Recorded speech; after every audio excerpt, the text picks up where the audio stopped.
So thank you, Bonga and Michelle, and the conference organizers for the platform. I'm speaking here today on behalf of the African Association for Child and Adolescent Mental Health, and I would imagine most of you have not heard of this, apart from today, and this is probably why we think it's an important organization to showcase. I have two disclaimers. I'm a child psychiatrist, so you can expect to see a picture of a baby at some point. And I'm a clinician first, which means you will also probably hear a few demands that are disguised as requests. I like to first set the scene for you, and these are really explaining to the converted, I guess, that African population is relatively young, and over 45% of the population on the continent is made up of infants and children. It's estimated that in the next 35 years, there will be over 2 billion babies born on the continent. And according to the SDGs, by 2030, the region will have the greatest number of children under the age of 18 in the world. And those are scary stats, because the cost of inaction is tremendous. If we think about it, approximately 43% of children, that's 250 million children younger than the age of 5, live in low and middle income countries on the continent and are at risk of falling short of their potential because of these early adversities that they face in their early formative years. And for this, we're talking about the first 3 years of life. And we know that a poor start at this stage, when we have a critical period of brain development, can lead to poor health, poor nutrition, inadequate learning, and low adult earnings, as well as social tensions. And these negative consequences that we heard earlier this morning don't just affect children, but really are a huge burden for future generations. And because of this poor start, we know that estimated losses are about a quarter of an average adult income per year, while countries might forfeit twice their current GDP expenditures on health and education. And this is really just talking about and focusing on the African continent. A concept you would have heard, or you should be hearing as it starts to be published more frequently, most recently in The Lancet, is the concept of nurturing care. And by nurturing care, we mean a stable environment that promotes children's health and nutrition, that protects children from threats, whether that be of natural disasters, of domestic violence, or of wars in countries in Africa, but gives them an opportunity for early learning through affectionate relationships and interactions.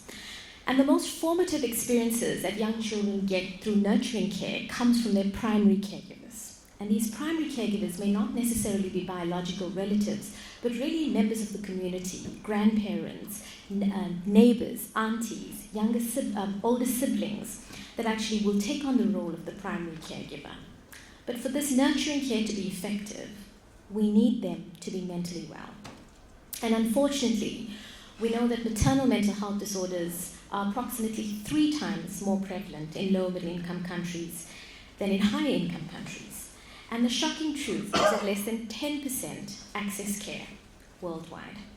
If we think of South African stats, international prevalence rates of perinatal depression range between 8 to 10%. Perinatal depression in South Africa, with local stats that have been replicated, sit at 35%. If we look at the SDGs, which we also are very keen to quote, interventions that support families and target multiple risks can be integrated into existing systems of maternal and mental health services. The problem is, where do these services actually exist? And the SDGs clarify for you that they need to be two-pronged. Firstly, looking at the needs of the children, but also the needs of the caregiver, and how the two together can actually form the basis for a good outcome later in life. And as we again heard this morning, child mental health should be everyone's business. And the practice of child and adolescent mental health, especially in Africa, has really grown significantly, perhaps in the last decade. There's been an increase in trained professionals, services have been developed, there are regional activities and research, there are a few country collaborations and meetings. The task is enormous. And only a fraction of children on the continent, in fact the most vulnerable children, have actually accessed any kind of care. And this includes the bulk of the children on the continent who live in rural areas in extreme poverty, living with disabilities, unable to attend school, having very little to no access to any form of mental health programs or activities. And The Lancet, in its series in 2016, talked about advancing early childhood development from science to scale. And this was a really good series of papers that were published, because basically what it highlighted was that child mental health remains isolated, it remains stigmatized, while other areas like sexual reproductive health, infectious diseases, HIV, malnutrition, all of those agendas seem to be pushed by policymakers and politicians on the continent, as opposed to child mental health. And expanding existing mental health services, if they do exist, can actually promote nurturing care at a very early stage. The question is how? And herein comes the African Association for Child and Adolescent Mental Health. Surprisingly, not a new organization. It was founded in 2007 through the AACAMH, which is the International Association for Child and Adolescent and Associated Psychiatrists. The Congress happened in Melbourne, Australia, and the two founding members were Prof. Olyanka Omigdban in Nigeria, as well as Professor Brian Robertson in South Africa, who formed as the founding treasurer. The problem is development has been slow, almost non-existent in terms of awareness. It's been hampered by numerous challenges on the continent, which I'll reflect on. And while the foundation launch was affiliated to AACAMH, which is a well-known international organization, the AACAMH actually set out to be an independent organization with a broader scope and a broader focus on Africa. The African Association for Child and Adolescent Mental Health is called such for a very good reason, and it's not called Child and Adolescent Psychiatry. And it's a deliberate choice, because despite the fact that most of the founders were child psychiatrists, in order to keep the vision wide, to embrace the broad field of mental health, it was decided to call it the Association for Child and Adolescent Mental Health.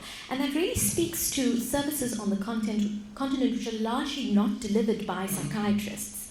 Most of the countries that serve, country representatives that serve on the organization are actually not child psychiatrists, are trying to get training but don't really have opportunity or facilities to allow that.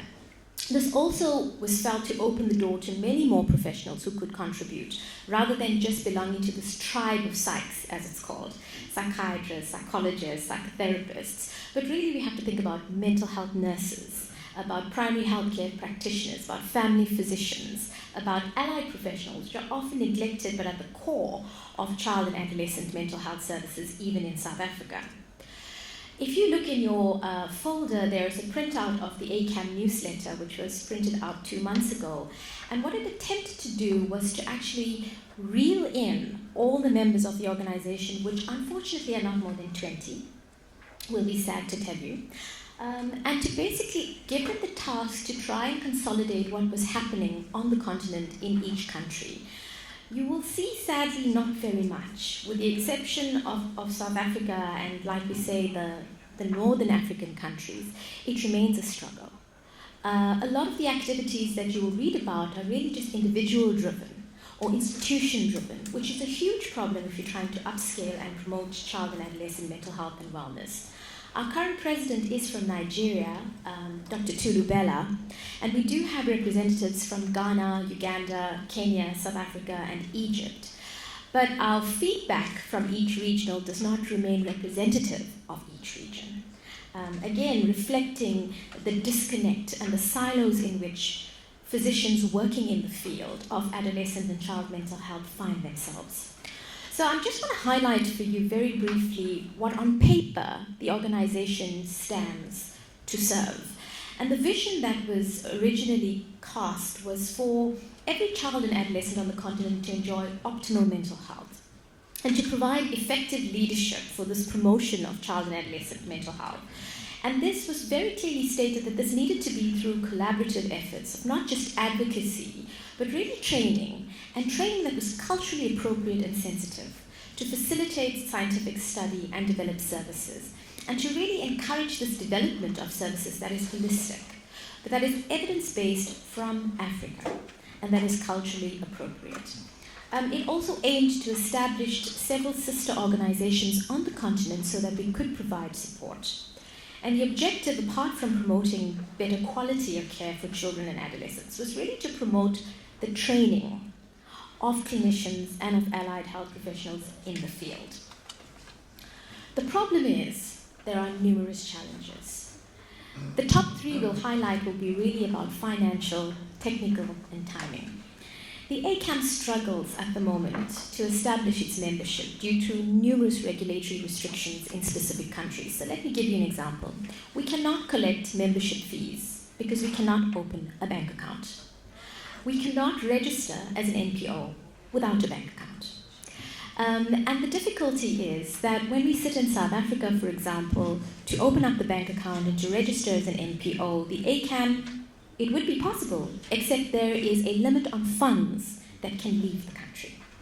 And the whole point of fundraising and getting financial support is to be able to promote training, advocacy, and workshops across the continent. And if we can't actually move the money out of the country, we can't facilitate that anywhere else. The same rules apply to Kenya and to Nigeria, where we have huge regulatory difficulties. In Nigeria, we're required to give them 15% per year of funds that are collected. The balance at the moment is zero. So this makes collecting membership fees impossible. Securing sponsorship becomes an unachievable goal. Hosting meetings regularly is impossible without a bank account, without collaboration from other organizations or from pharmaceutical industries. We thought about what the top three things we could request from the African Association.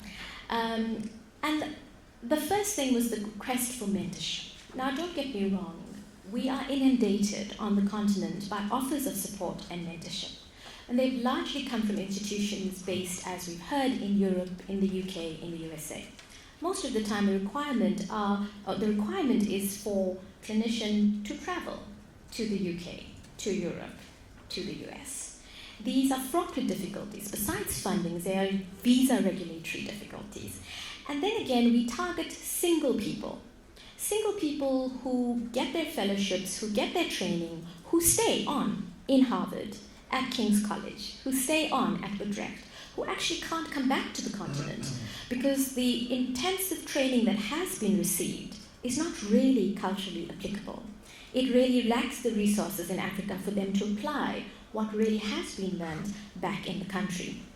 And this largely relies, this mentorship, on existing programs. We've heard about training programs that are aiming, especially when I heard about the genetics, that are trying to be site-specific. But a lot of the training programs for child and adolescent mental health are quite removed and unlikely to mimic local resources, local challenges.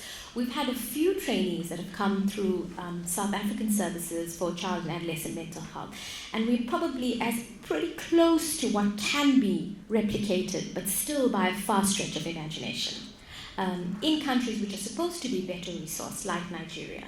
And so the request has been, is there a potential for a mentoring program where early to mid-career child and adolescent mental health professionals on the continent could be paired up with other senior CAMH organizations and sister organizations in other countries without them necessarily needing to go away on fellowship? The next request is about information and competency building capacity. Again, as I've explained, the securing of sponsorship is a huge problem, and that limits our ability to send trainees off internationally. And so the request is, could there actually be trainings on the continent rather than facilitating them out of the continent? And could we ask that visiting experts or facilitations of workshops, trainings, outreaches in a country be to a wider audience rather than a single clinician traveling out? Would the organization be willing to facilitate where you are able to come to Uganda, for example, or to Tunisia and be able to locate a workshop which allows people in the region to travel easier than to go outside of Africa? We're also asking for competency building in terms of frontline workers. So frontline workers, not necessarily the doctors, but the midwives, the physicians, the nurses, the community health workers. Why? Because child mental health is all of their business. And these are the people that need to be targeted, who are not routinely attending mental health conferences or meetings. And obviously, pre-service and in-service trainings are two important opportunities that allow us to build competencies on the continent. And lastly, a really basic thing, I was listening in awe about the online platform learning and the ability to share that. This is our website. This is the one and only page. The links don't work. And we aren't able to click on anything else. We aren't able to provide anyone with an online platform of any sort. And that's because there is no money. There is a request then not for money, but rather for email or listserv support through a bigger organization that will allow us or facilitate us to run a website that other people could access on the continent, but which would not require the funding to come from AACAMH itself. When our technical advisory people on the EXCO found out what was required from King's College to run a listserv, it would be an interinstitutional signed collaborative agreement between King's College and AACAMH, which I have to tell you again, doesn't have a regulatory number or anything that allows that to happen. So across the way, I think it mimics for you the challenges of people coming together, wanting to do things, but really that are practically limited by these things.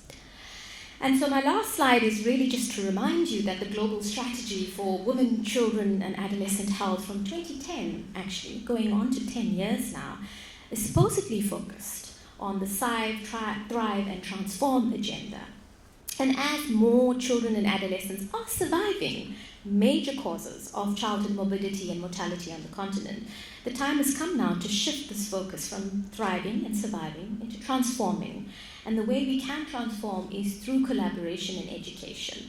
And to remind you that it is in keeping with the SDGs from the UN, that without mental health, African youth cannot survive or thrive or transform. Thank you.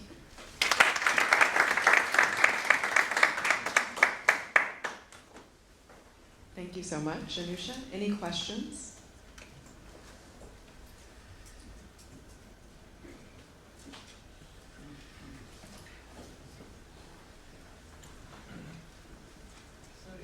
Yeah, because what you highlighted may be quite important thing, especially as you guys want to start an institute. Yeah, here. Yeah. So I couldn't completely think. It looks like you are in a catch-22 situation. You cannot reach the NPO. Can I? Yes. What's the solution? The solution is Ghana.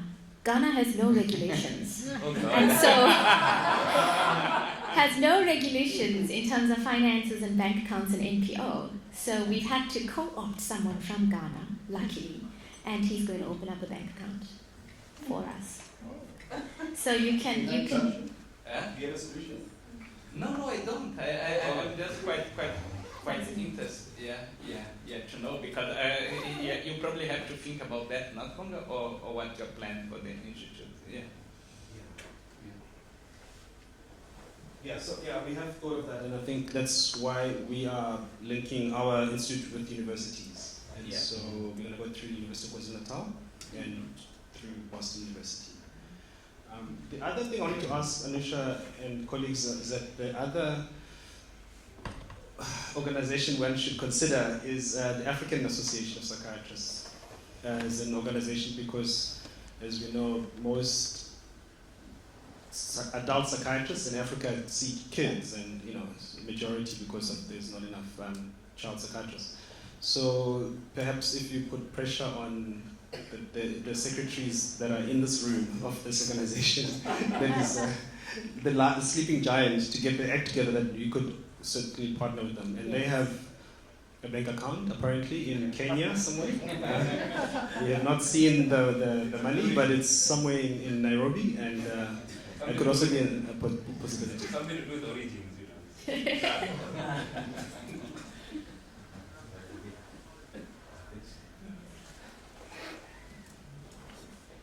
Anyone else? 1 minute. This is not another talk. So I think I would like to reinforce Bonga's comment, because we have been trying to revive and strengthen AAP. So I think it's important for us to work together and build the services in Africa, be it addiction, child and adolescent, or geriatrics. So I think it's good to start that conversation and use this opportunity to work together. Thank you. Thank you. We will. I have one question, Anusha. Just thinking more about the clinical care delivery for kids in general and what you guys are doing for collaborations in schools where kids are. I think sometimes we struggle with that even in the US, and kids spend most of their day in school. And so are there a lot of services delivering care there? So I can only talk for South Africa. And part of our outreach is really been to ECD centres, which is the Early Childhood Development Centres, which is preschool. And we're very fortunate because our current president's wife has really put in a lot of money through her foundation and awareness in early childhood development. And so as the start of pre-education, so about sensory activation and about interest and building it from that. So we've been mostly on the sidelines in terms of child and adolescent mental health, but to do a lot of training and not so much advocacy, but training in terms of basic concepts and nurturing care and attachment work with the educators and the caregivers of children who go to to ECDs rather than schools, early stages. Thank you very much.